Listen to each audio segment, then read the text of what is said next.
Maestras y maestros, mi nombre es Alejandro Cárdenas. Soy profesor de educación secundaria y diseñador del campo formativo Lenguajes. Es un gusto para mí darles la más cordial bienvenida a nuestra segunda conferencia en línea, que forma parte del programa para el desarrollo profesional para maestras y maestros. Voces y reflexiones de la nueva escuela mexicana, donde se tratan temas relevantes para las y los docentes de educación básica de nuestro país. El día de hoy abordaremos el tema Metodologías situadas y comunitarias y concreción curricular en educación básica. El desarrollo de estas conferencias es una iniciativa de la Secretaría de Educación Pública, donde participan varias áreas como la Dirección General Aprende MX,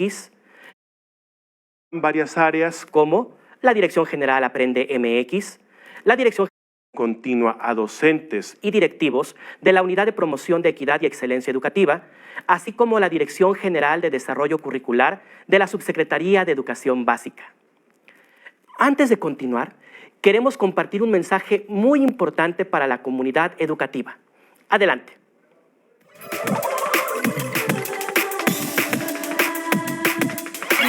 Le traigo aquí a su nueva alumna, se va a integrar en este grupo. Hice todo lo que se supone o se espera de un hombre, ¿no? Disculpe, quería saber si tenía pruebas de embarazo. ¿Qué nos ves? Ustedes me están viendo. ¡Lo pudimos hablar, Sara! ¡No!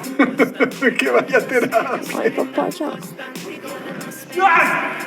¿Qué es acoso, profe? Ya no lo voy a mandar a una escuela donde hay chamacos que lo maltratan por... Agéndame una cita con tu abuelo. ¿Estás seguro que quieres hacer negocios con él? Se dan cuenta del gran equipo que somos. Ay, estoy tan feliz de que estemos todos juntos. Ahora sí van a ver lo que...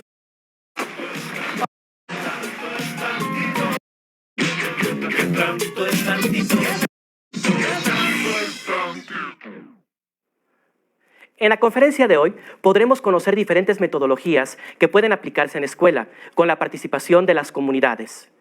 En el libro para el docente que se ha compartido con maestras y maestros en los consejos técnicos escolares, se presentan 4 metodologías. Sin embargo, no son las únicas alternativas didácticas, pues se reconoce que, desde su experiencia y conocimiento, las y los docentes pueden aportar otras propuestas que les permitan problematizar la realidad para la puesta en marcha de diversas estrategias de solución. En este sentido, metodologías situadas y comunitarias contribuyen al trabajo que realizan las y los docentes en la construcción de sus programas analíticos y planeaciones didácticas y coadyuvan en la construcción de aprendizajes, partiendo de la mirada que hacen las y los maestros de la realidad en la que se encuentran sus alumnos.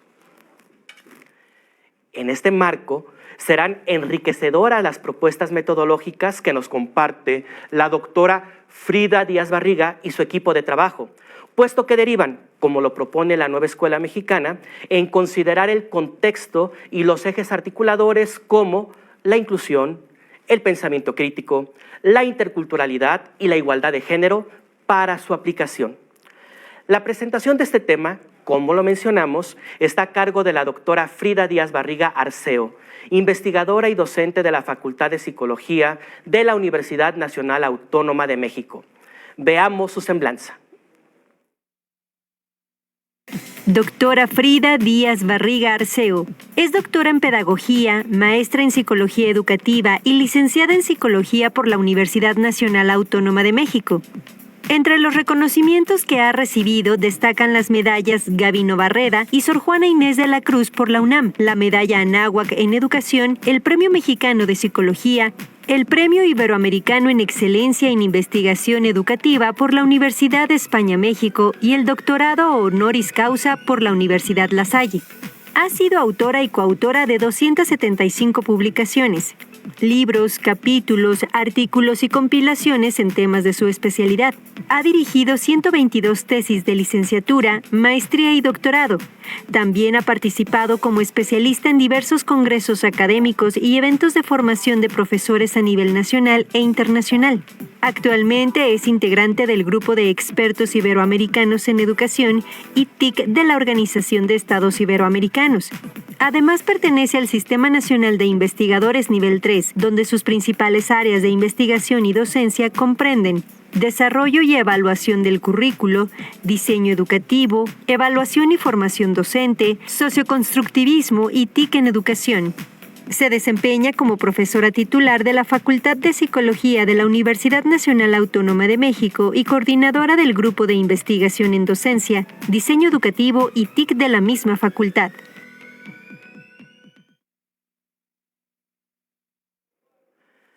A continuación, escucharemos a la doctora Díaz Barriga en una conferencia pregrabada. Posteriormente, estará con nosotros en vivo para contestar las dudas e inquietudes que nos compartan durante la transmisión. Demos paso a su presentación. Hola, los saluda la doctora Frida Díaz Barriga Arceo, profesora e investigadora de la Facultad de Psicología de la UNAM.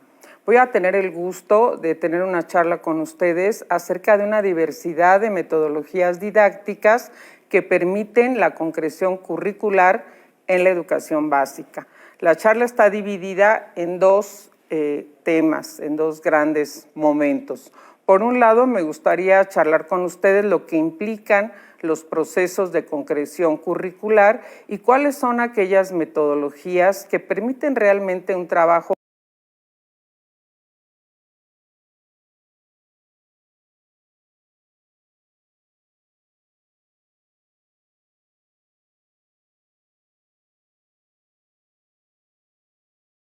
colaborativo, participativo, centrado en la comunidad y en los propios estudiantes. Y en un segundo momento lo que les quiero compartir es una diversidad de ejemplos, particularmente algunas de las estrategias didácticas que alrededor del trabajo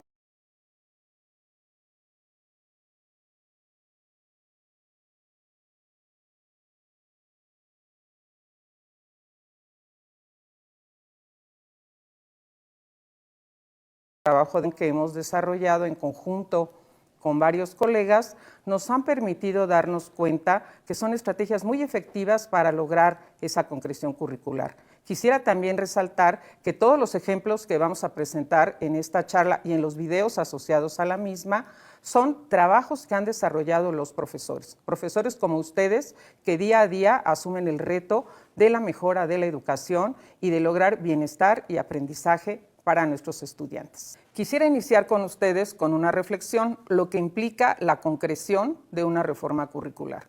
Por un lado está el currículo oficial, que intenta ser el currículo para todo nuestro país y en el que está presente lo que es ese proyecto educativo para la formación de los niños, niñas y adolescentes mexicanos.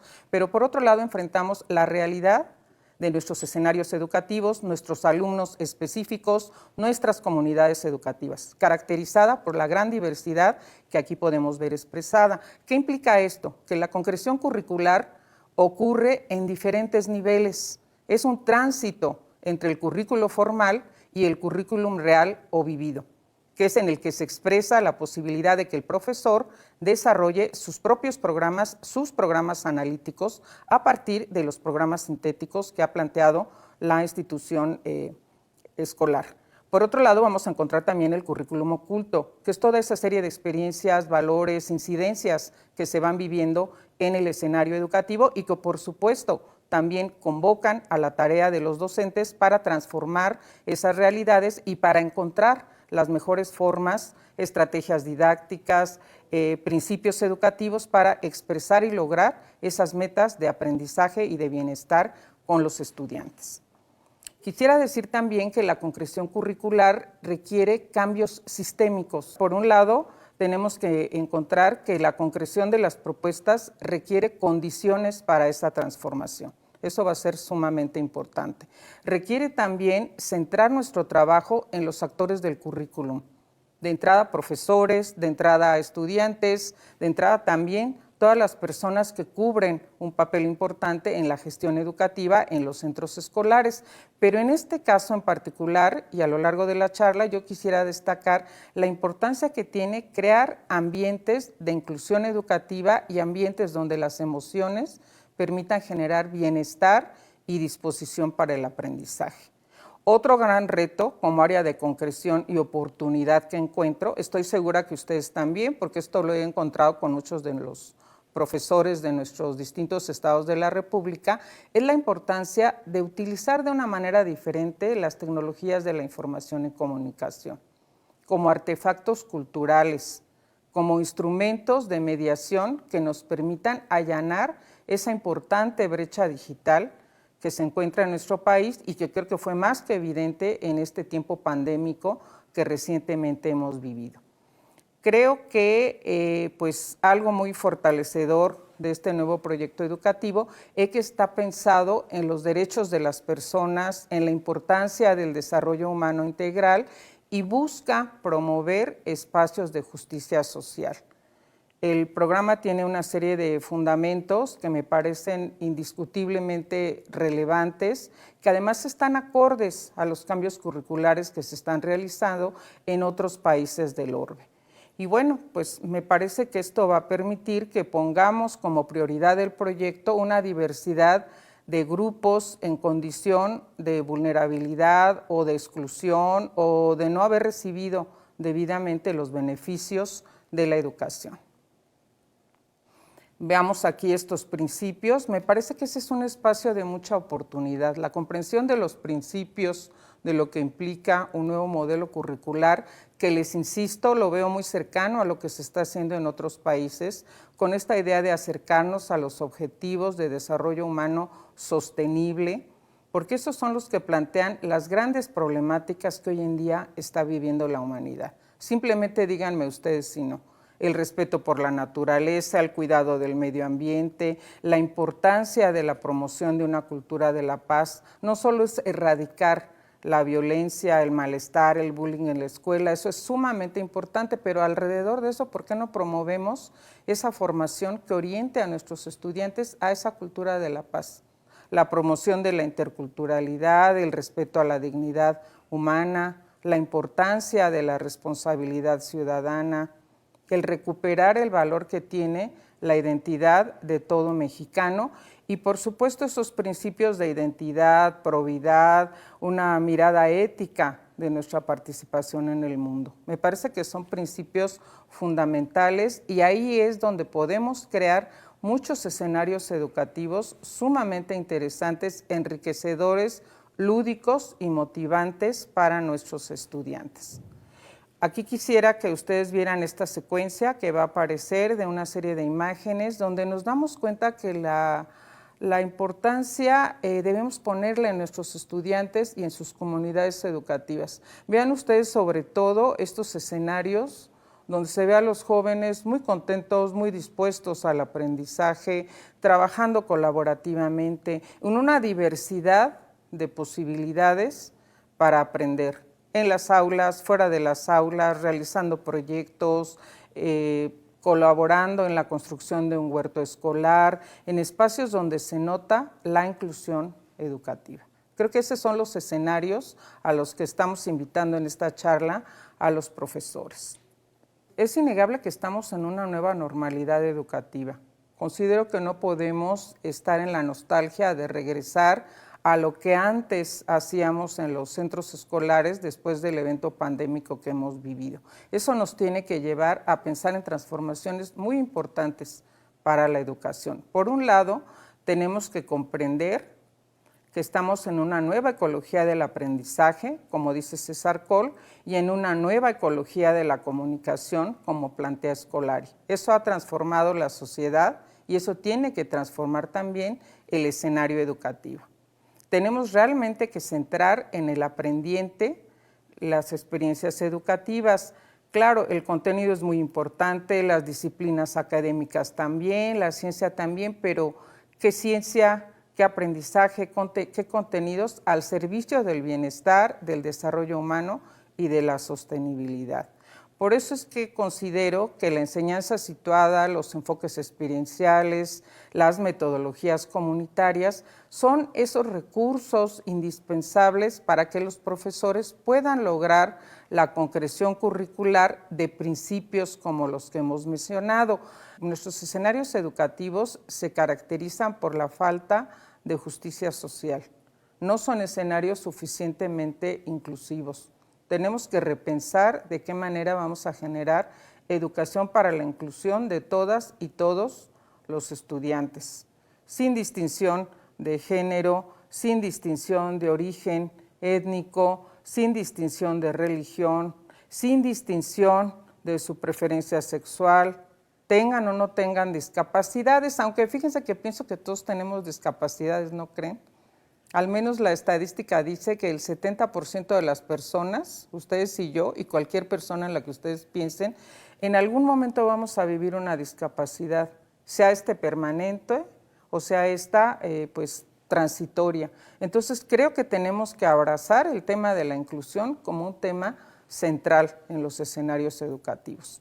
Otro gran aspecto a trabajar que creo que también no tenemos suficientemente tematizado, por algo será que en los datos duros de la pandemia nos damos cuenta que las mujeres quedaron más rezagadas que nadie más durante este evento, que cuando se ven los datos de quién abandonó la escuela o quién se rezagó o quién tuvo que quedarse en casa a cuidar a los familiares enfermos o la realidad misma de nuestras profesoras, hay todo un tema de género a atender.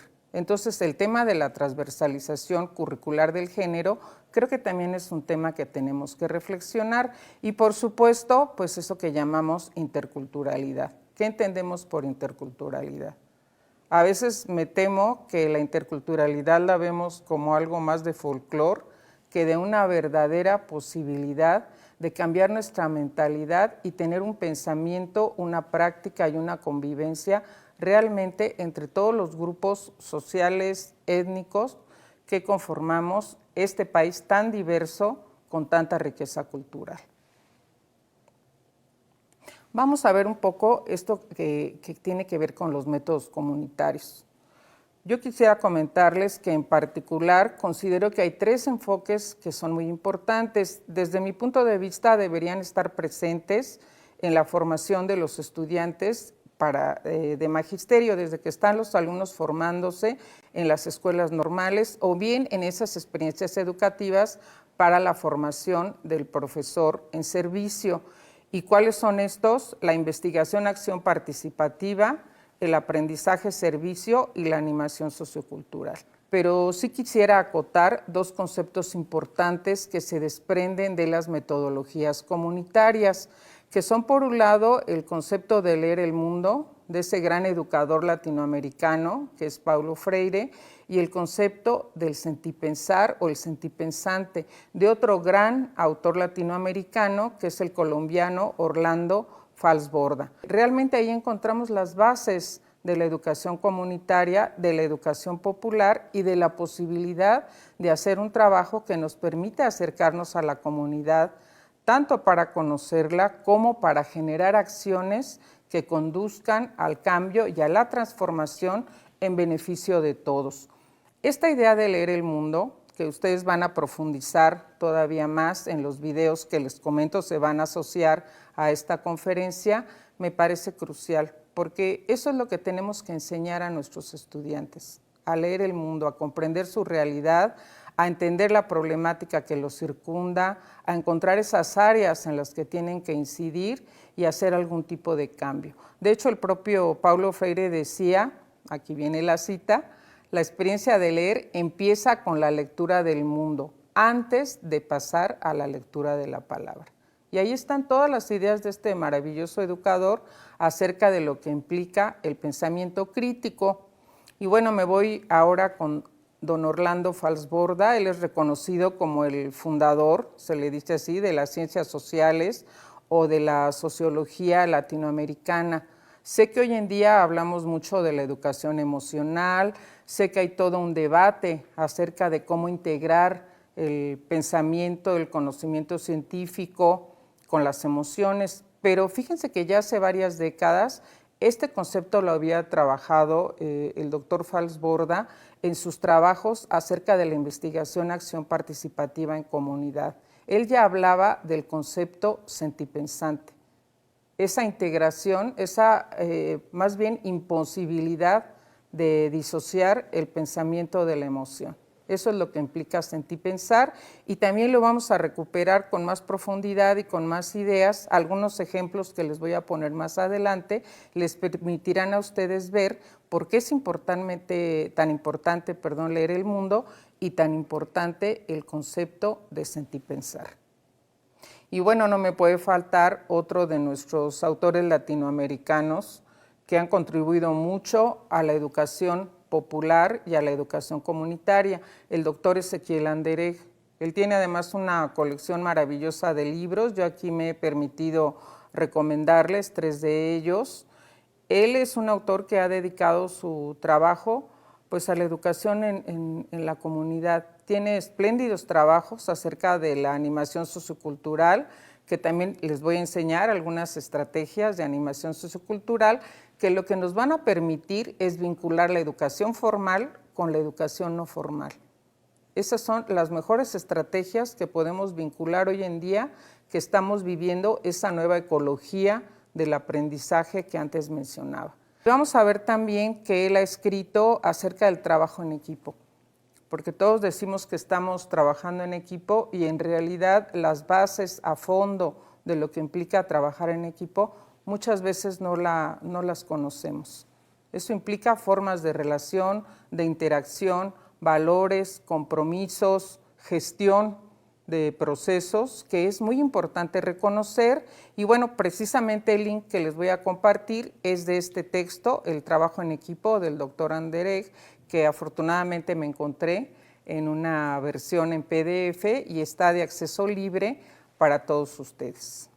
Les quiero recomendar también 2 videos. Fíjense que aquí cuando digo les quiero recomendar estos libros, estos videos, miren, aquí están estas lecturas, ¿saben a qué concepto me estoy refiriendo? A un concepto que me gusta mucho de la doctora Ángeles Soletic, que es el concepto de la ecología de medios y tecnologías al servicio del aprendizaje. Todos los profesores deberíamos tener nuestra cajita de herramientas con esa ecología de medios y tecnologías. Indispensables nuestros libros de texto. Yo amo los libros y no lo dejaré de hacer, los físicos y los virtuales. Pero piensen también que hoy en día el compromiso de educar nos hace pensar en que tenemos que disponer de buenos materiales multimedia, conocer espacios educativos de calidad, que los hay y muchos en los escenarios virtuales.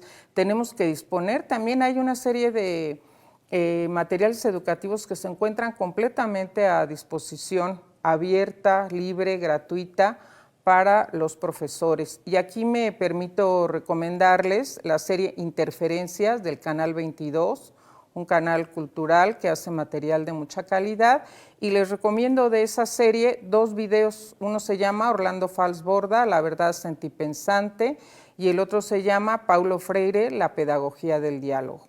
Y bueno, ahora sí, vamos a la segunda parte. Les quiero comentar una diversidad de estrategias didácticas. Siento que ese es un campo con mucha riqueza. A mí me gusta mucho porque me parece que es una especie de, ¿qué les diré?, vaso comunicante entre ese currículum formal y las posibilidades de darle concreción en el aula.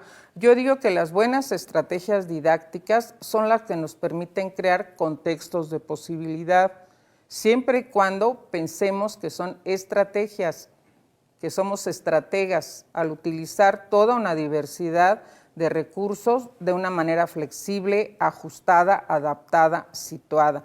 Las que les quiero compartir, como ustedes están viendo en pantalla, pues tienen que ver con el constructivismo sociocultural, con el enfoque de la enseñanza situada. Muchas de ellas vienen de todo este legado latinoamericano de la educación popular y comunitaria, otras más en la narrativa psicopedagógica. Ahí hay toda una riqueza en las estrategias narrativas y algunas más del campo de la educación inclusiva. Y todas ellas, todos los ejemplos, se los reitero, son ejemplos de proyectos de trabajo donde son profesores los que han participado con nosotros en un proceso de acompañamiento y de mediación para generar esos materiales, esos sitios web, esos recursos didácticos para sus espacios de trabajo. Aquí simplemente en esta imagen pues menciono algunas de ellas, seguramente hay muchas más. Este es solo un ejemplo de lo que considero que nos permite lograr una concreción curricular interesante a través de lograr participación en la comunidad, de desarrollar pensamiento crítico, de acercarnos a leer el mundo, de acercarnos a experiencias sentipensantes y a conocimiento llevado hacia la práctica. Los casos de enseñanza, los relatos digitales, los portafolios de aprendizaje, el aprendizaje visual y multimedia, el aprendizaje por proyectos. Hoy en día hay algunas novedades, como los proyectos STEAM, que nos quieren acercar a la interdisciplina, nos quieren fortalecer esas competencias digitales que tanta falta nos hacen y tienen también la posibilidad de pensar en la transversalización curricular. Varios de estos proyectos enfatizan mucho algo que ya he mencionado, la posibilidad de hacer transversalización curricular de género. Otras metodologías se centran en el aprendizaje basado en problemas, el aprendizaje basado en el juego, lo que ya he comentado de la animación sociocultural, en comunidades, en redes sociales. Ese espacio de las redes sociales, por favor, estimados profesores, no lo dejen a un lado. Es un espacio que puede ser sumamente creativo para generar proyectos educativos y ahí ustedes van a conectar mucho con esas necesidades e intereses de los niños, niñas y jóvenes hoy en día. Me gustaría primero hablar de los proyectos STEAM. Vamos a ver un video, es un video muy corto, donde quiero que más bien ustedes lo visualicen, el tipo de proyectos que se pueden realizar, cómo se vincula la educación formal con la educación no formal, cómo aparece el tema de las tecnologías y cómo pueden ser incluso proyectos de tipo intergeneracional.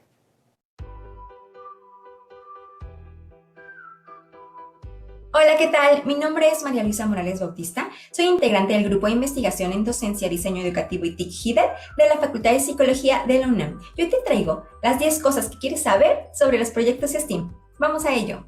STEAM es un acrónimo proveniente de las siglas en inglés de Ciencia, Tecnología, Ingeniería, Artes y Matemáticas, que se popularizó por el 2006 con Georgette Jackman, pionera STEAM. Previamente se utilizaba el acrónimo STEM, que no consideraba el área de las artes. STEAM se sustenta en el aprendizaje basado en proyectos, metodología que no es nueva. Tiene sus orígenes en los trabajos del educador William Hare Kilpatrick en la segunda década del siglo XX y quien fue colaborador de John Dewey. El aprendizaje basado en proyectos es un método de enseñanza-aprendizaje a través del cual el alumnado adquiere conocimientos trabajando activamente en un tema que le resulta de interés y que está relacionado directamente con el mundo real. Los ejes imprescindibles en los proyectos STEAM son fomento de vocaciones científicas, transversalidad de las disciplinas STEAM, aplicación de metodologías activas y utilización de tecnologías digitales. Es fundamental aplicar una perspectiva de género fomentando vocaciones científicas y tecnológicas en mujeres. Podemos comenzar identificando a las mujeres de la ciencia de nuestra comunidad, estado o país, con el propósito de tener referentes y motivantes. Por ejemplo, las doctoras Julieta Fierro Gossman y Sandra Díaz Barriga Arceo, científicas mexicanas de la UNAM. Otra buena idea es emplear narrativas de biografías inspiradoras de científicos y científicas, historia de descubrimientos científicos, datos curiosos o novedades de la ciencia. ¿Qué podemos hacer en los proyectos STEAM? Observa, formula preguntas, elabora hipótesis, diseña un plan para comprobar tus hipótesis, experimenta, analiza resultados, extrae conclusiones y comunica lo realizado a través de ferias, exposiciones, periódicos murales, etc.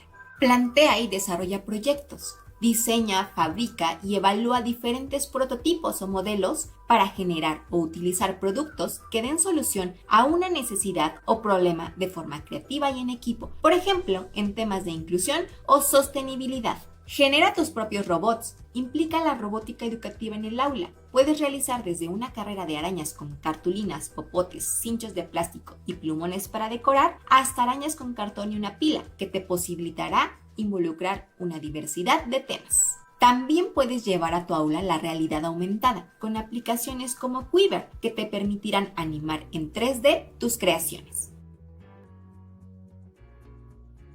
¿Por qué implicar STEAM? El estudiantado trabaja en equipo y aprende a tomar decisiones conjuntas, aumenta la capacidad para la resolución de problemas de manera creativa, impulsa habilidades comunicativas, se aprende a través de la experimentación, se dispara la imaginación y las ganas de crear. ¡Bonus! ¿Sabías que México tiene un récord Guinness en robótica pedagógica logrado por el doctor Enrique Ruiz Velasco de la UNAM, gran impulsor de los proyectos STEAM? En 2014, el doctor Ruiz Velasco logró el récord Guinness al encabezar la construcción de inicio de 280 robots en Puebla, que serían controlados desde Ciudad de México. La actividad fue concretada por niños y niñas que superaron la meta al llegar a los 1,863 robots. Hay variedad de cursos y materiales físicos y en la red, en donde podemos aprender mucho más del tema. Les compartimos una caja de herramientas didácticas STEAM que está accesible en el QR que aparece al final del video. Contiene manuales de actividades, videos, sitios web y más. Y los invitamos a adentrarse al mundo STEAM.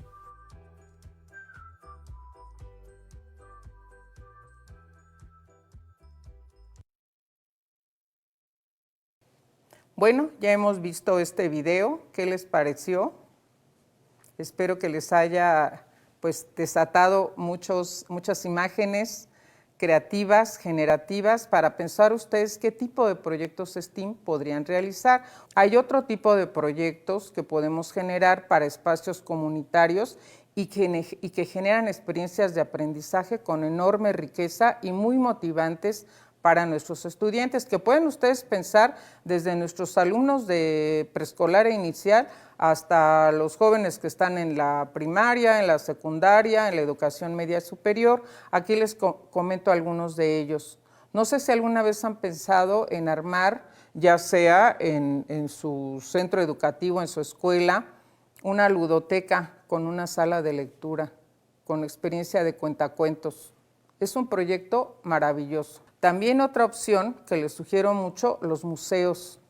Nuestro país tiene, una cantidad, calidad y diversidad increíble de museos como espacios de aprendizaje. Muchos de ellos con experiencias pensadas para niños, niñas y adolescentes, pero además también tenemos la posibilidad del viaje virtual en los museos, que cada día está creciendo mucho más. En el lugar de la República que ustedes estén, ¿qué será? ¿Quieren visitar la casa de Frida Kahlo y conocer lo que es su pintura, su arte, algo de su vida, interesar a los alumnos en el arte mexicano, generar una experiencia sentipensante en torno a un periodo de la historia de México? Pues hay un viaje virtual bastante interesante para conocer la casa de Frida Kahlo. Y son espacios donde se logran tantos aprendizajes que después son las comunidades mismas las que abrazan los proyectos y las que no quieren que por ningún motivo se separen de la experiencia escolar. Ahora quisiera comentar con ustedes el tema de los casos de enseñanza.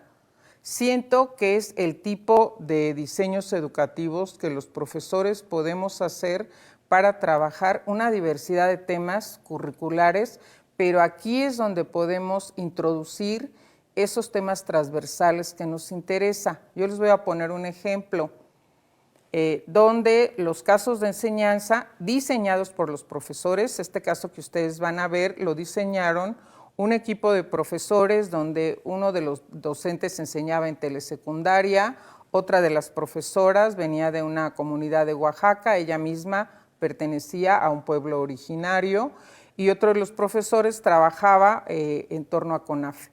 Entonces ellos decidieron en un taller que nosotros dimos sobre casos de enseñanza, trabajar este caso, que es un caso que habla del tema de la discriminación a las comunidades originarias y tiene perspectiva de género e intercultural. Fíjense los tres aspectos que coinciden, vinculado directamente al currículum, porque los casos de enseñanza se vinculan directamente con el currículum. Son experiencias educativas donde los alumnos tienen que indagar, buscar información, lograr aprenderse una serie de conceptos.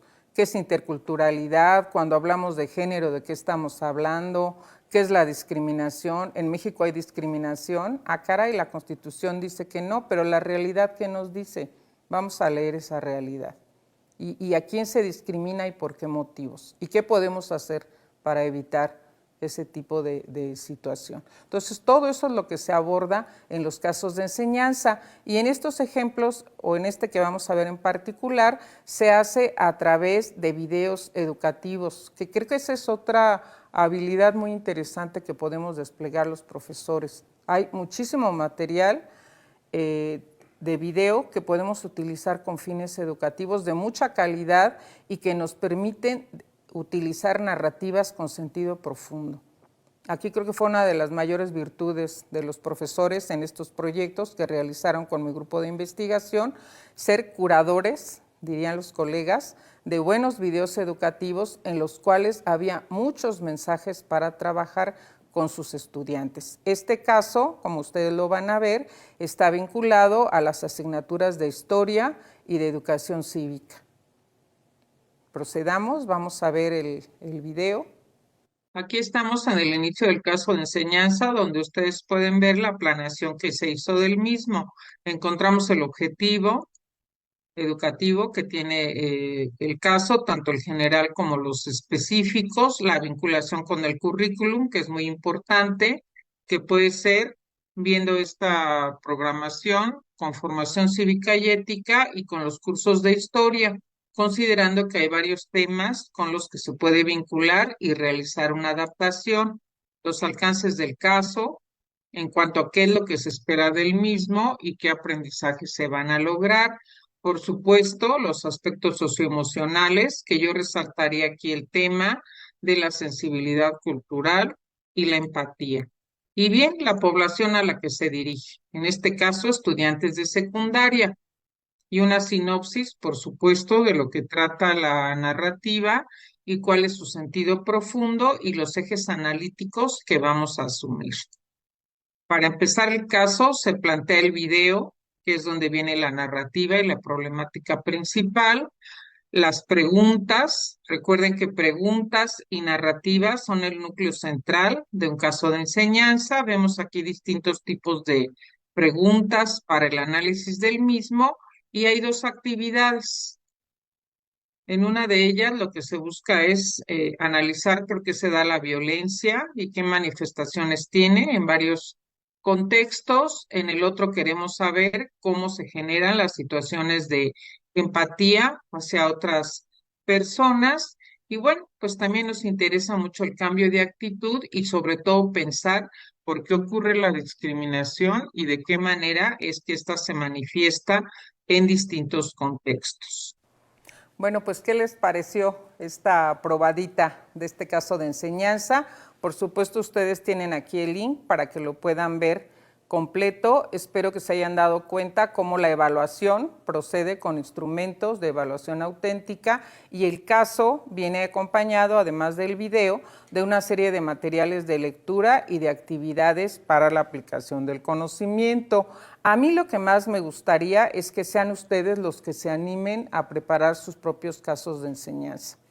Yo les quiero compartir con muchísimo gusto, lo pueden descargar gratuitamente del acervo de la UNAM, este pequeño libro que hemos preparado con el pedagogo Abraham Heredia, una servidora, sobre casos de enseñanza. Ahí ustedes encontrarán la metodología para hacer casos como el que hemos visto y van a encontrar muchos ejemplos, tiene códigos QR, tiene links, tiene una serie de videos educativos que espero que les ayuden a apropiarse de esta metodología. Les dejo aquí el link, lo pueden descargar del repositorio de acceso abierto de la UNAM y es completamente gratuito. Vamos a encontrar, como ya les había dicho, un video adicional asociado a esta charla donde ustedes van a poder aprender a diseñar o van a profundizar más en lo que aquí ha sido esta pequeña capsulita sobre la posibilidad de crear casos de enseñanza.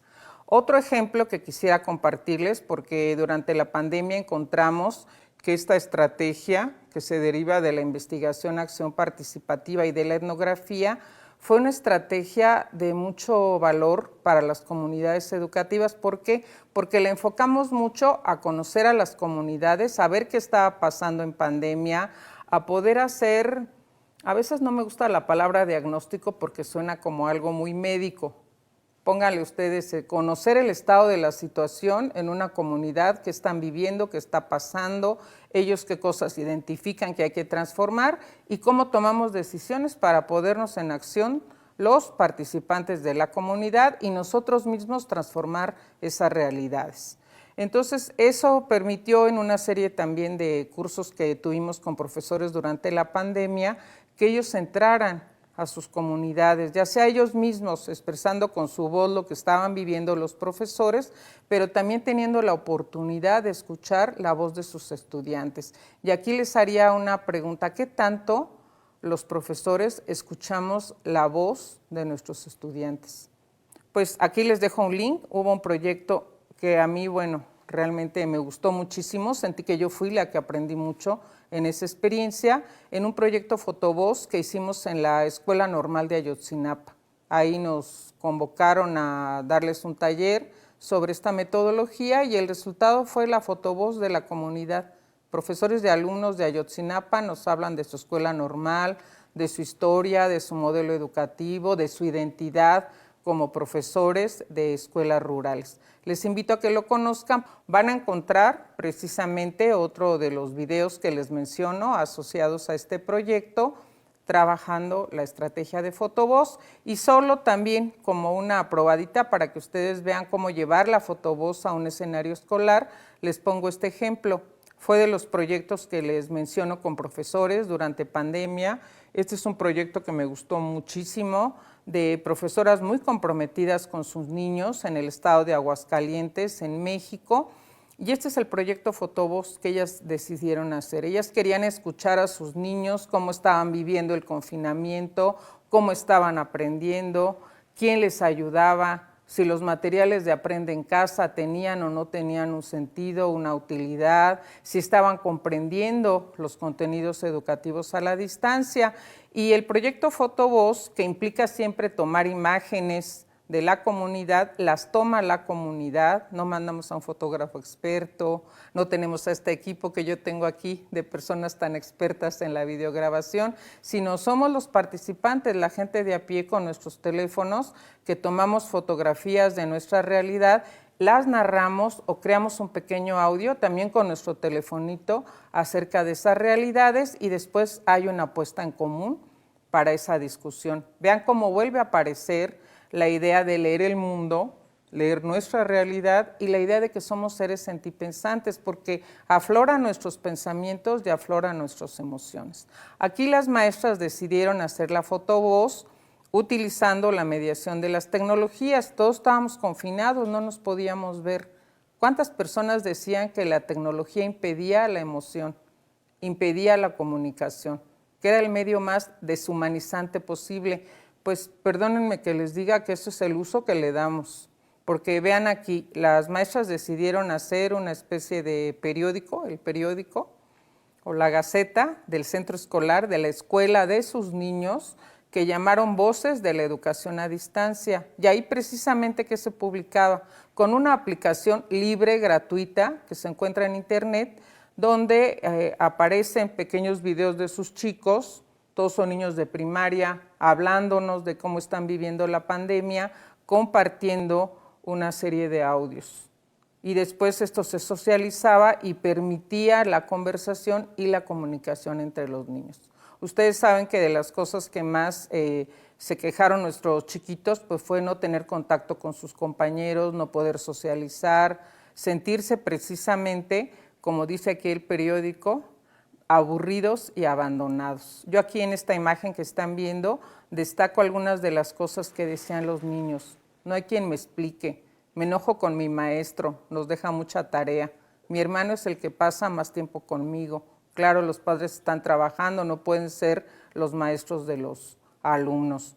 Prefiero estar en la escuela, estoy estresada, mi internet falla, ¿verdad? Entonces vean todas las posibilidades que nos da la Fotovoz. También la pueden llevar a temas de carácter académico.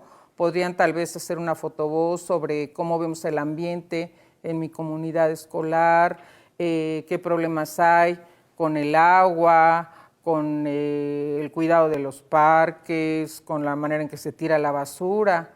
y hacer a lo mejor un periódico o en otro formato la experiencia de Fotovoz acerca de qué pasa con el cuidado del ambiente, ¿verdad? Entonces los temas ustedes se los dan, los niños y los jóvenes se los dan. Siento que todas las estrategias que les he presentado implican cambios importantes, por eso yo decía cambios sistémicos, cambios de mentalidades, cambios en nuestras prácticas educativas, crear otros contextos de posibilidad. Espero que llegado a este punto todos esos conceptos les hagan a ustedes sentido. Y bueno, voy cerrando mis comentarios. Otro tema central, que nada más lo voy a dejar esbozado, es el de la educación socioemocional. Espero que ustedes con la charla que hemos tenido puedan reflexionar en esa gran pregunta que se hacen los profesores, al menos a mí me la hacen mucho. Varios docentes me dicen, es que, mire, a nosotros no nos toca la educación socioemocional, no somos psicólogos, no somos psiquiatras, no somos orientadores sexuales, no sabemos qué hacer en el caso de detectar situaciones que consideramos pues que nos rebasan completamente, y lo entiendo y les doy la razón, pero hay cosas que sí le corresponden al docente y que directamente están vinculadas con la educación socioemocional. Espero que con los ejemplos que aquí hemos visto se den cuenta que al docente sí nos toca generar un buen clima de aula, que al docente sí nos toca evitar que nuestra aula sea una aula de discriminación, de maltrato o de marginación de algunos estudiantes. Al docente sí nos toca ser un ejemplo de una relación interpersonal respetuosa, de una forma de hablar no sexista, de una manera de tratar al otro, sea quien sea, como persona. Eso sí nos toca a los profesores. Y sí nos toca entender que desde esa cualidad sentipensante de nuestros alumnos, las emociones siempre van a estar presentes. Y en nuestros proyectos educativos, en nuestros programas analíticos, el tema de lo emocional siempre va a aparecer. Y si hay cosas que sentimos que nos rebasan, que son temas que tienen que ser atendidos por otro tipo de profesionales, bueno, pues está precisamente esa opción que implica que la institución educativa logre construir un tejido social de apoyo y de canalización para muchos de nuestros estudiantes. No lo abordaremos en este video, pero creo que es muy importante trabajar el tema de la innovación. Tenemos que hacer de las prácticas evaluativas. Tenemos que hacer una innovación, como hoy se dice, muy disruptiva de lo que hacemos al evaluar. Yo no les digo que no apliquen exámenes, pero hay formas de trabajar colaborativamente, con mucha retroalimentación, con una mirada de evaluación formativa, las evaluaciones que hacemos. Existe todo lo que es el ámbito de la evaluación auténtica y ese también es un tema ahorita en constante movimiento. Espero que ese también sea un motivo principal para que ustedes piensen y replanteen la experiencia educativa en el aula. Creo que también hay que aclarar que no es la idea, porque eso también me lo han comentado colegas docentes, me han dicho, no, es que ahora lo que se espera es que todos pasen, ya nadie reprueba. Todos con el hecho de haberse parado algún día en la escuela, tienen ya sus 6 y todos pasaron. No hay evaluación, ya no habrá evaluación. No es así, definitivamente no es así, no es el espacio para que profundicemos, pero por supuesto que hay evaluación. La evaluación, sus 3 momentos son importantes, el diagnóstico, el formativo y el sumativo. Se le está dando mucho peso a la evaluación formativa, que yo sé que ustedes también la han practicado toda la vida, pero hay que profundizarla, conocer más posibilidades asociadas a las estrategias didácticas que hemos mencionado y pensar que la evaluación es para comprender y mejorar nuestra docencia, el aprendizaje de los chicos y en general pues la experiencia educativa en las escuelas. Desde esa mirada creo que tenemos que repensar la evaluación. Y bueno, ya finalmente me voy despidiendo de ustedes. Gracias por su atención. Les voy a dejar el link del sitio web de nuestro grupo de investigación. Ahí encontrarán más ejemplos de todo lo que aquí hemos charlado. Aquí les comparto este código QR. Por favor, sean tan amables de captarlo con su teléfono celular y de ahí pueden descargar completa esta presentación. Todos los links que encontrarán en ella están activos, de ahí pueden descargar los materiales que les menciono y pueden también acceder a los videos que les he comentado y a una serie de espacios que espero sean de interés para ustedes. Les reitero, les recuerdo, asociada a esta charla hay 4 videos educativos, 4 clips cortitos, no duran más allá de 5 minutos cada uno, donde ustedes podrán aprender lo que son los casos de enseñanza, cómo preparar un proyecto fotovoz, los principios clave de lo que es el diseño universal para aprender y cómo podemos lograr un aula inclusiva y cómo trabajar esos proyectos tan interesantes e innovadores que son los proyectos STEAM. Bueno, pues me despido de ustedes. Muchísimas gracias por su amable atención y deseándoles el mayor éxito en esa práctica tan importante que es la práctica docente. Muchísimas gracias. Muy formativo el material que nos compartió la doctora, ¿verdad? Ahora le doy la bienvenida a ella y a su equipo de especialistas a esta segunda parte de nuestra conferencia. Muy bien, doctora, le doy la bienvenida a esta segunda parte de nuestra conferencia, al igual que a sus invitados.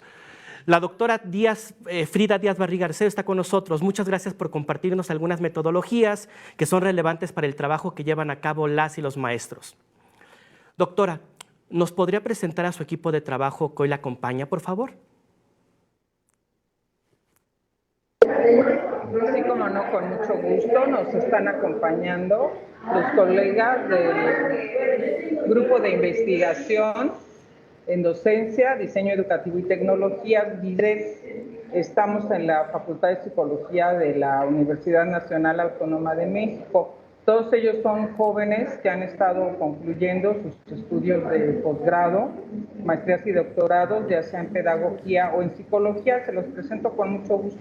Aquí está conmigo el maestro Fernando Polo Martínez. ¿Qué tal? Mucho gusto. Buenas tardes. Él es experto en temas de educación inclusiva, de diseño universal para el aprendizaje y todo lo que tiene que ver pues, con tecnologías asistivas que nos permiten una mayor inclusión educativa de las personas, considerando pues, su diversidad funcional. Nos acompaña también, aunque ustedes lo vean muy joven, ya flamante doctor, el doctor Edmundo Antonio López Banda. Él es alguien que se ha dedicado mucho al campo del diseño educativo y al manejo de las tecnologías con todo este sentido tecnopedagógico. Él creo que es alguien que es experto en muchos diseños educativos y en este caso para este proyecto y estos videos que hemos estado realizando para los colegas profesores, él lo que ha estado trabajando es el tema de los casos de enseñanza en formato electrónico y utilizando una serie de aplicaciones libres en la web para que todos los maestros puedan hacer este tipo de diseños y aprovechar también la multimedia con sentido educativo. Nos acompaña el pedagogo Abraham Heredia Sánchez. También él es alguien muy, pues con mucha formación en el campo de los temas de las tecnologías. Creo que él se ha ido especializando cada vez más en todo lo que es el diseño pedagógico de materiales educativos que tienen también todo un sentido a través de la multimedia, de la transmedia, el diseño editorial con las tecnologías que vienen hoy de punta en estos momentos, pero también él ha trabajado el diseño y de materiales para la formación de profesores y conoce muy bien las metodologías comunitarias participativas, esas que ustedes ya escucharon ahorita en el video, que son la investigación, acción participativa, la animación sociocultural, que es un tema en que considero que él es particularmente experto, y lo que son los asuntos que tienen que ver con aprendizaje-servicio. De ahí que la participación que hace y el video que ha generado para los colegas profesores tiene que ver con el tema de la estrategia fotovoz. Les sugerimos muchísimo que no dejen de aplicar esta sugerencia y los tips que se dan en el video del pedagogo Heredia. Y finalmente, me da también muchísimo gusto presentarles a otra pues muy joven doctora, a María Luisa Morales Bautista. Ella ha tenido pues toda una trayectoria muy interesante en el estudio de lo que es la adolescencia. Ella además también es docente en la educación básica, en el nivel educativo medio superior. Y bueno, pues ella, su línea de investigación ha estado centrada en la adolescencia, en la violencia, en los adolescentes, en lo que es cómo trabajar temas de género en esta etapa de vida. Y por otro lado, se ha especializado en el tema de proyectos STEAM. Creo que esa es una de las metodologías más innovadoras que podemos encontrar en este momento. Nos permite no solo trabajar, como ustedes lo vieron en la charla, aspectos científicos, sino artísticos y humanísticos de manera conjunta, aprovechar los avances de la tecnología, pero también introducir temas transversales. Creo que es una metodología muy exitosa hoy en día a nivel mundial y en la que se hace un gran esfuerzo para que sean las mujeres también las que se acerquen a formarse en el campo de la ciencia y bueno, pues que se dediquen después a profesiones en esta línea. Y esa es el área en la que María Luisa se ha especializado y me parece que todavía en nuestro contexto pues son pocas las personas que tienen ese conocimiento. Entonces, presentarlos porque son personas muy jóvenes, muy comprometidas con la educación y estoy segura que todos ellos iniciaron, como todos esos estudiantes que tienen los maestros que nos están escuchando, con muchas inquietudes, con un espíritu muy lúdico, con muchas ganas de aprender con tecnología, con multimedia y pues poco a poco se fueron entusiasmando muchísimo con el campo de la educación. Muchas gracias. Bienvenidas y bienvenidos. Realmente me sorprende este equipo tan completo y preparado que nos presenta doctora Frida Díaz Barriga. Los invito a responder a las preguntas que las y los maestros tienen sobre este interesante tema. Para ello, les voy a pedir por favor que cuando lea la pregunta o el comentario que nos den los docentes, la persona que vaya a responder levante la mano desde su aplicación de videoconferencia para que podamos asignar el turno de respuesta. La primera pregunta es, ¿qué pasa si tenemos en el mismo grupo o aula a alumnos de diferentes comunidades y sus necesidades son distintas? ¿Cómo podemos conciliar un trabajo en común?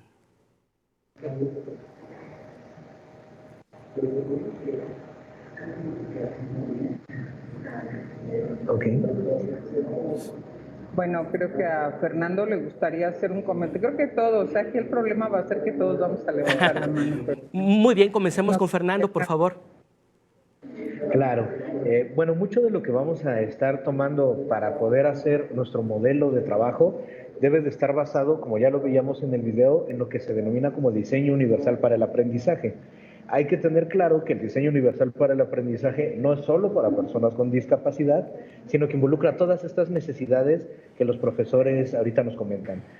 Involucra si son de algún pueblo originario, si pertenecen a alguna comunidad en particular, y a partir de ello podemos hacer el posicionamiento de lo que vamos a trabajar durante todo el ciclo con base en las necesidades de nuestros estudiantes. Pero nuevamente es importante recalcar que las necesidades abarcan todo, o sea, puede ser tanto la condición de origen, la situación económica, alguna necesidad emocional, atención psicológica, incluso discapacidad o algunas otras situaciones. Por lo tanto, si hacemos un diseño basado en el diseño universal para el aprendizaje que permita considerar todas estas necesidades y adaptar los contenidos y la manera en la que los expresamos y la manera en la que participan nuestros estudiantes, podremos estar atendiendo esas necesidades sin necesidad, digamos, de estar haciendo un sobreesfuerzo para algunos estudiantes y otro para otros, sino teniendo un curso universalizado, un curso general para todos ellos y obviamente para conocer las necesidades en un principio, pues bueno, normalmente nos informan cuando vamos a tener un curso con algunas necesidades, pero siempre estar de la mano con el estudiante es lo fundamental. Tenemos que estar en diálogo directo para conocer qué necesitan y cómo podemos atenderlo en el aula. Muchas gracias, Fernando.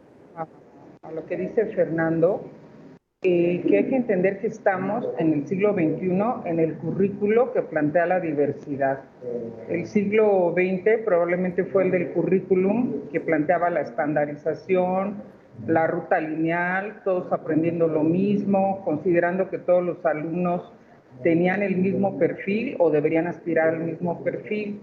y me parece que el cambio curricular que se está ahorita avecinando en México y en muchos otros países va en esa dirección, reconocer la importancia de la diversidad, darnos cuenta que en nuestro escenario educativo no solo vamos a tener alumnos de distintas comunidades, sino de distintos estilos de aprender, distintos intereses, distintos orígenes familiares, etcétera. La diversidad es la norma y no el que todos seamos iguales y caminemos dentro de la misma línea. Entonces creo que para eso es que está pensado todo el tipo de estrategias, sugerencias que se han estado dando para que la experiencia educativa se pueda ir ajustando, adaptando, adecuando debidamente a esa diversidad que plantean los alumnos y que finalmente es la que nos enriquece como seres humanos. El interactuar con alguien diferente a quien soy yo es lo que me permite ir más allá, probablemente de la visión, pues a veces cerrada que puedo tener si solo pienso en una sola manera de ver el mundo. No sé, Edmundo, ¿tú qué quisieras agregar? Vi que levantaste la mano. Claro, complementando lo que nos han dicho aquí nuestros dos compañeros, la diversidad enriquece. Entonces, en el aula, la diversidad siempre nos va a estar enriqueciendo y aquí lo importante es reconocer la voz del alumno, la voz de la persona con la que estamos trabajando. Aquí yo me animaría a decir, escucho, adecuo, propongo, trabajo y evalúo junto con mis alumnos.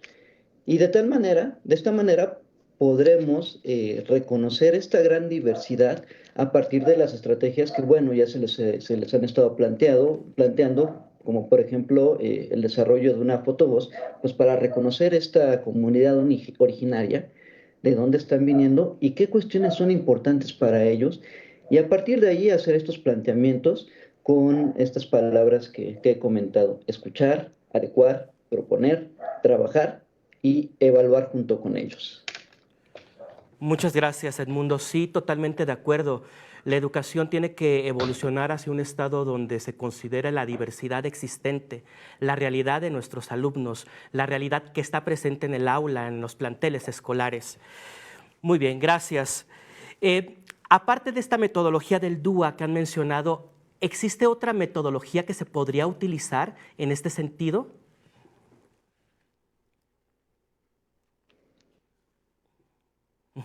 ¿Qué metodología sugiere utilizar para el desarrollo de manera más concreta del pensamiento crítico en nuestros alumnos? Bueno, considero que son varias, particularmente en lo que les hemos presentado, pensando en lo que es pensamiento crítico, hemos trabajado mucho con metodologías que se acercan a plantear situaciones problema, porque cuando uno enfrenta una situación problema es cuando tiene que darse cuenta que puede haber distintos puntos de vista para acercarse tanto a entender la problemática como a intervenir sobre ella, tomar decisiones y buscar soluciones. Entonces, el trabajar, por ejemplo, con casos de enseñanza, que es una de las metodologías que aquí les hemos presentado, es uno de los espacios más interesantes para fomentar el pensamiento crítico. Los estudiantes, dejan ustedes el pequeño episodio que alcanzamos a ver, donde la situación problema de la discriminación, que precisamente por ser una persona que percibimos diferente a nosotros, recibe una estudiante que viene de una comunidad originaria y a la que los chicos atacan por sentirla diferente o la discriminan por considerar que no es una persona de su mismo nivel, y la atacan también pues porque es mujer. Ese es otro tema, ¿no? El tema de género. Entonces, esas experiencias reales, esas situaciones que son cercanas a nosotros, si las logramos problematizar, entender como vínculo de problemática y generar elementos para su análisis, argumentación, discusión, confrontando posiciones, tomando decisiones, etcétera, son las mejores para desarrollar el pensamiento crítico. Yo aquí tengo presente el pensamiento de uno de mis grandes maestros, que es el doctor Pablo Latapí. Él decía que mientras no problematicemos la realidad, si vemos el conocimiento solo como un deber ser, como una normativa, como un ideal, nunca vamos a desarrollar el pensamiento crítico. Lo que tenemos que hacer es confrontar esa realidad, ver todas las aristas que se presentan y pues tomar decisiones siempre en este marco, que en este caso sería el de los derechos humanos, y el respeto y la inclusión que debe merecer toda persona. Muchas gracias, doctora Frida Díaz Barriga. Voy a leer algunos comentarios de nuestros docentes y posteriormente daré una pregunta. La maestra Karina Bautista Miranda comenta: estas estrategias permiten que se dé ese puente cognitivo logrando un andamiaje para que el aprendiz logre asimilar, acomodar y evocar un nuevo aprendizaje. La maestra Adris Oast dice: sería un proyecto interesante que en nuestra escuela pudiéramos tener una ludoteca y no solo una biblioteca. Por su parte, la maestra Verónica, la maestra Débora Carvajal pregunta: ¿cuáles son las características de la evaluación auténtica? Son varias cosas que quisiera comentar. No sé, Abraham, lo de las ludotecas, tú quieres, el que te encanta la animación sociocultural. Sí, muchas gracias. Creo que este comentario de la profesora es muy acertado, porque efectivamente a partir del juego, a partir de estas experiencias lúdicas que son muy motivantes para los estudiantes, principalmente en escenarios que se requieren pues estas estrategias que permitan desarrollar habilidades. Por ejemplo, en el juego pues uno pone en práctica y desarrolla infinidad de habilidades, y ahí nos damos cuenta que la convivencia con personas de diferentes edades, estudiantes de diferentes grados, pues van generando también aprendizajes que de otra manera no se podrían desarrollar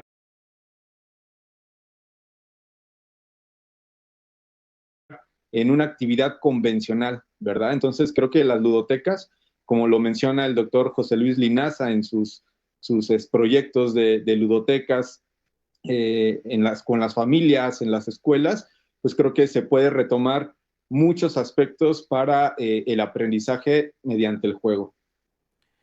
Muchas gracias, Abraham. Parece que Edmundo también levantó la mano, ¿verdad? Así es. Para contestar esta pregunta que tiene que ver sobre este vínculo que se hace en cuanto a asimilación y acomodación, estas son cuestiones desde distintos puntos teóricos que convergen en lo que estamos realizando ahorita. En todo momento nos encontramos dentro de estos procesos de asimilación junto con los alumnos. Entonces, presentar una estrategia que tenga que ver con el uso, por ejemplo, de casos de enseñanza, pues nos va a llevar a provocar desequilibrios. Pensemos en provocar estos desequilibrios a partir de ciertas preguntas que sean generadoras para que se busque una solución. Pero aquí lo interesante, no una solución o no una única respuesta, sino pensar en que se pueden generar varios tipos de respuestas, ¿no? Y todo esto pues se puede vincular fácilmente con el currículum, con cuestiones curriculares, y esto me abre el siguiente cuestionamiento. ¿Hacia dónde vamos? ¿Hacia dónde vamos como docentes y qué es lo que queremos proponer a nuestros alumnos para atender estos puentes de trabajo en donde puedan haber ciertos apoyos o ciertos ajustes mediados según las necesidades que vayamos observando, pero también retomando, muy importante, las habilidades que se observen dentro del aula? Muchas gracias Edmundo. Ahora retomando la pregunta sobre las características de la evaluación auténtica, ¿cuáles son? Fíjense que yo creo que me gustaría este tema hablarlo con una enorme extensión porque me parece muy importante, pero tal vez solo algunas cosas que quisiera decir. Primero, la evaluación auténtica es un movimiento de evaluación alternativa que viene ya desde los años 80 o 90, tratando de buscar una forma de encontrar la evaluación de aprendizajes que tengan un sentido y un significado más allá de la información memorística muy factual que a veces se explora en las llamadas pruebas objetivas. Es una evaluación que, como su nombre lo dice, auténtica. Lo que busca es buscar esa ruta de lo que se ha aprendido en experiencias que tienen un vínculo con situaciones de autenticidad académica, para la vida, para la solución de problemas, para la adquisición de habilidades complejas. De ahí es que viene el nombre de auténtica, y precisamente pues es esa evaluación primero. Su primer requisito es que tiene que ser una evaluación cercana, como si fuera un binomio o matrimonio bien avenido entre la enseñanza y la evaluación. No se vale evaluar lo que no se ha enseñado. Si se enseñó un conocimiento complejo, bueno, se evalúa el conocimiento complejo. No hago un examen para evaluar algo muy complejo que nunca enseñé cuando mi clase fue sumamente elemental, ¿verdad? Entonces tiene que haber esa correspondencia y esa continuidad entre lo que se enseña y se evalúa. Y se busca que sean evaluaciones más cercanas a los desempeños, las producciones que hacen las personas, la manera en que solucionan problemas, los proyectos creativos en los que participan. Por eso es que los principales instrumentos de evaluación auténtica pues, pueden ser los portafolios, los productos que hacemos en un proyecto, los organizadores gráficos que dan cuenta de cómo me represento yo, por ejemplo, el conocimiento, etcétera. Y se suele asociar también pautas de evaluación, pues tipo rúbricas, bitácoras, diarios de trabajo, etcétera, porque es una forma de evaluación que le interesa mucho valorar los procesos. Bajo qué proceso y reflexionando continuamente de cómo se fueron dando esos aprendizajes, pues es que yo me doy cuenta de qué se logró consolidar y dónde hay todavía cuestiones que continuar trabajando. Otro principio importante es que no es una evaluación unidireccional. No solo evalúo yo, profesor, desde mi propio juicio y hasta el final del proceso educativo, sino me doy cuenta que en la evaluación pues tenemos que participar las personas que hemos estado en ese acto educativo, el docente que ejerce la heteroevaluación, el alumno que tiene que tener esa conciencia de lo que ha aprendido y ejerce la autoevaluación, que no es de ninguna manera simplemente me pongo una calificación y ya me autoevalúe. Creo que esa es una visión muy errónea, eso no es autoevaluar. Y también, cómo no, la evaluación de los pares, porque con ellos interactúo muchas veces en ese proceso del aprender. Entonces, lo que se busca es realmente asegurar que se está aprendiendo, darnos cuenta que se ha consolidado el no, buscar espacio mucho más formativo que simplemente para asignar una calificación, que esto último también es importante, ¿verdad? Pero después de que se ha realizado un proceso de más acompañamiento y retroalimentación. Muchas gracias, doctora. La profesora Maymet tiene una pregunta muy interesante. ¿Cómo aplicamos los proyectos STEAM en preescolar? ¿Es experta STEAM? Hola, ¿qué tal? Un gusto saludarlos. Los proyectos STEAM se pueden aplicar en todos los niveles educativos y en preescolar. La verdad es que es muy interesante porque además de implicar el juego, ¿no? A través del juego podemos generar proyectos STEAM. También podemos aplicar la parte de arte, la parte de dibujo. Es bien importante reconocer qué les interesa a los niños de preescolar, ¿no? Los niños y las niñas, ellos también nos pueden decir qué les interesa, qué les gusta. Uno de los principales elementos de los proyectos STEAM es partir del tema y del objetivo, ¿no? Entonces podemos iniciar de ahí, ¿no? ¿Qué les interesa a nuestros estudiantes? ¿Qué recursos tenemos? A veces los proyectos STEAM pareciera que son muy complejos, muy largos, muy difíciles, pero la realidad es que no. Podemos comenzar con pequeñas actividades STEAM que involucren estas disciplinas y que impliquen el juego, el arte, las matemáticas también que están en ese proceso de inicio de contar. Entonces sí los podemos involucrar y además podemos contribuir a la comunidad. También podemos hacer alguna actividad STEAM que contribuya a nuestra propia escuela, ¿no? Entonces creo que es importante generar estas habilidades desde los primeros años, desde preescolar. Muchas gracias. Tenemos otro comentario de la maestra Elizabeth Romo y una duda.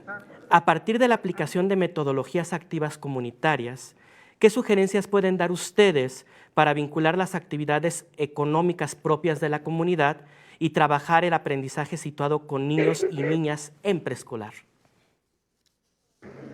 A mí me gustaría hacer un comentario al respecto y tal vez vincularlo con lo que decía también hace un momento Marilu. Bueno, recordarles que asociada a la charla que ustedes escucharon, van a encontrar cuatro videoclips cortos que les hablan de las 10 cosas que ustedes querrían saber sobre cada una de estas metodologías que se han presentado. Y por ejemplo en el de proyectos STEAM que diseñó la doctora Marilu y en los otros también, encuentran ustedes un código QR que cuando ustedes lo activan les lleva a una serie de materiales educativos que les van a permitir llevar a la práctica y encontrar ejemplos muy concretos, muy situados de estas metodologías. Tengo muy presente que en el de proyectos STEAM hay un manual donde encontrarán muchas actividades y sugerencias para actividades STEAM con niños pequeños que van a ustedes poder trabajar en preescolar o en educación primaria y que además todos están vinculados a conceptos que son clave en los proyectos educativos y curriculares, pero que van acercando a los chicos pues a estos temas tan importantes que son los temas de la ciencia, la tecnología, la robótica, el mundo que vivimos y el mundo que vivimos. Entonces hay también la sugerencia de varios portales educativos donde se han subido materiales didácticos, ejemplos de secuencias y proyectos STEAM, vídeos educativos, sugerencia también para que ustedes hagan materiales que tengan un sentido STEAM. Entonces hay muchísimas oportunidades. Claro, si ustedes quieren se pueden meter a sitios comerciales y encuentran unos legos preciosos, de lo más sofisticado para hacer actividades STEAM, pero bueno, no necesariamente a través de eso. Recuerden que como siempre se dice, no es el juguete, es el juego, no es lo económico, sino es la parte que estimula el aprendizaje. Y ya en ese sentido, pues lo que yo les diría, asociado a esto mismo, en todos estos proyectos de índole comunitaria, ya sea que trabajemos con investigación-acción participativa, ya sea que estemos desarrollando estos proyectos comunitarios donde nos acercamos mucho a las actividades de animación sociocultural, pues podemos ahí trabajar también las cosas que se hacen desde los sectores productivos que se realizan en la comunidad. En un proyecto STEAM, pues a lo mejor que están trabajando en la comunidad del cultivo de la miel de abeja, no sé, se me ocurrió ahorita de momento. Podrían hacer un proyecto STEAM muy interesante pues para ver cómo se da ese cultivo, cómo se puede preservar. Sabemos que la abeja es otro de nuestros maravillosos seres de vida que está en peligro por la deforestación, por tantas cuestiones inadecuadas del manejo del ambiente, y puede ser también una experiencia pues para educarnos a cómo revertir ese tipo de efectos y ver la importancia que tiene pues en una comunidad su producción, sus usos educativos, medicinales, poder ver datos estadísticos acerca de su producción y consumo, ver cómo se puede proteger a través de la pequeña empresa. Entonces se pueden vincular todos estos proyectos con situaciones que están presentes. Se pueden generar también en estas otras experiencias que tienen que ver con cuestiones muy lúdicas, muy desde la cultura, desde el arte, desde nuestras tradiciones, nuestras actividades que podemos pensar en proyectos de animación sociocultural, incluso en las redes sociales. Con nuestros alumnos hemos hecho incluso muchas campañas en redes sociales, cuidando varios aspectos muy vinculados con el interés de la comunidad. Si queremos hablar, por ejemplo, de fortalecer vida saludable, buena nutrición, realización de ejercicio, cuidado de nuestros animales y mascotas, etcétera, pues hay todos los temas que ustedes se puedan imaginar que son temas vitales y son temas vinculados a lo que nos hace mejores seres humanos y vivir mejor en la comunidad. Y ese es el tema, el núcleo principal para desarrollar todos estos proyectos que también tienen pues, su correlato con los contenidos del currículo escolar. Claro, doctora Frida. Aprovecho para compartirles un comentario muy bonito acerca del proyecto Fotovoz. La maestra Verónica López dice: me agrada este proyecto, aplicado para sensibilizar a los alumnos y profundizar realidad social en sus distintas problemáticas. La maestra María Loya también nos comparte este comentario. Es muy importante que el docente tenga un cambio de mentalidad y no resistirse al cambio, que esté dispuesto a innovar en su práctica de admisión docente. Por su parte, el profesor Javier Corbatrás nos pregunta, ¿cómo promover en la sociedad un pensamiento colectivo para la solución de los problemas?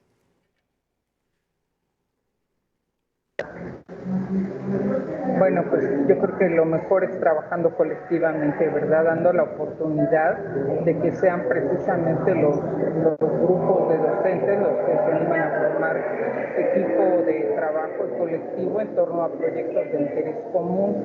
Yo en realidad sí pienso, no sé qué dirían los jóvenes, porque hemos estado en muchos proyectos, prácticamente toda la pandemia, desde nuestro espacio virtual, porque no podíamos hacerlo de otra manera, recorrimos toda la República y algunos países de Sudamérica, en talleres con profesores, y de verdad qué excelente disposición de la mayoría de ellos.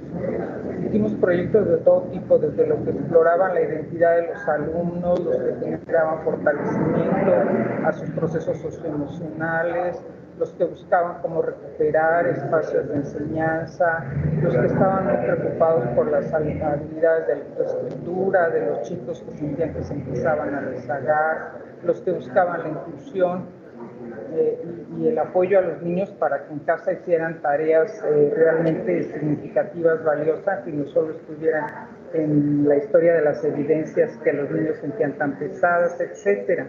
Entonces pienso que armando estos proyectos, claro, siempre con acompañamiento y condiciones, porque esa sí era la queja común de la mayoría de los profesores. No tengo condiciones, no hay acompañamiento, no recibo apoyo, pero bueno, de todas maneras yo me pongo a trabajar porque es por el bien de mis alumnos.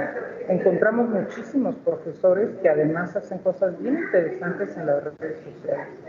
Todo ese grupo interesante de los youtubers educativos, les llamo yo, no sé cuál sería el nombre apropiado, muchos de ellos dedican muchísimo de su tiempo a hacer canales educativos, a preparar videos, a subir situaciones didácticas, a darse tiempo para estar contestando a otros profesores, a hacer red y comunidad.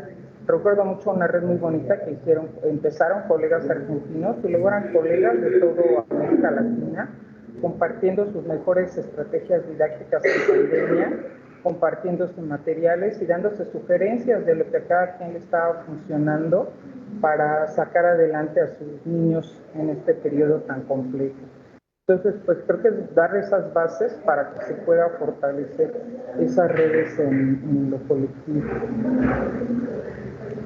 Muchas gracias, doctora. Para concluir, quisiéramos escuchar un comentario final acerca de todo este tema que nos ha compartido sobre las metodologías y los ejemplos de estrategias didácticas que compartió en esta conferencia maestra.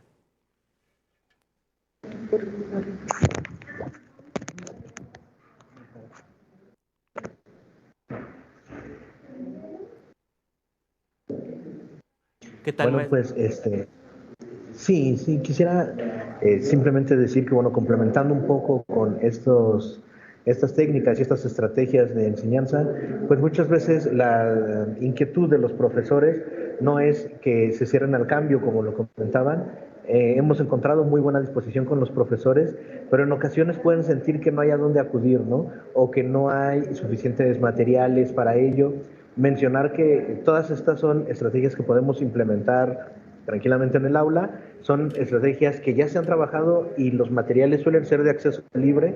Podemos implementarlos de la manera que nos represente menos trabajo, pero muchísimo mejor calidad para nuestros cursos. Por lo tanto, el trabajo colaborativo ahí siempre va a ser importante. En las redes es donde tenemos muchísima información al respecto, pero al mismo tiempo el punto principal va a ser poder escuchar las voces de los estudiantes, las necesidades de los estudiantes y a partir de ello poder decidir qué herramientas podemos implementar y de qué manera. Gracias. Y para concluir, que hay toda una tradición en nuestro país y en el contexto de los países latinoamericanos en general, de todas estas metodologías participativas. Por eso, si ustedes se fijaron el énfasis en la presentación de que tenemos maravillosos autores que ya han recorrido estos caminos desde tiempo atrás, ni qué decir un Paulo Freire, y les ilustramos el trabajo del doctor Falsborda o del doctor Anderé, pero hay muchísimos otros autores que han trabajado con estas y muchas otras estrategias. Tampoco se queden con la idea que son las únicas que hay. Por ejemplo, ahorita aquí estamos trabajando en un seminario con futuros educadores, el tema de cómo recuperar incidentes críticos en la docencia para apoyar la formación de los profesores y para un acompañamiento con ellos desde lo que es su colectivo y su comunidad de trabajo. Entonces piensen que hay muchas vetas, que la cuestión pues es explorarlas, de atrevernos a innovarlas, de a llevarlas a estos escenarios y empezar a trabajar desde la colegialidad. Siento que eso es algo importante, que sí que también que se ha hecho mucho, ¿verdad?, en muchos de nuestros escenarios educativos, y yo cada día lo veo más presente en ese mundo que no debemos dejar de explorar, que es el mundo de la virtualidad y las redes sociales. Muchas gracias, doctora Frida Díaz Barriga, Edmundo, Fernando, Abraham, María. Les agradecemos su participación en esta conferencia en línea, que ha sido muy enriquecedora. Esperamos que el conocer más a fondo algunas metodologías para el trabajo con las comunidades les haya permitido tener un panorama más amplio de lo que son, cómo incluirlas en el aula y lo que aportan al trabajo con las y los alumnos, en colaboración con la comunidad. En los próximos días les comunicaremos sobre nuestra próxima conferencia en línea desde el grupo de docentes Aprende MX y los otros medios por los que habitualmente los invitamos. Es momento de finalizar nuestra transmisión. Se despide de ustedes Alejandro Cárdenas. Gracias por su atención. Saludos.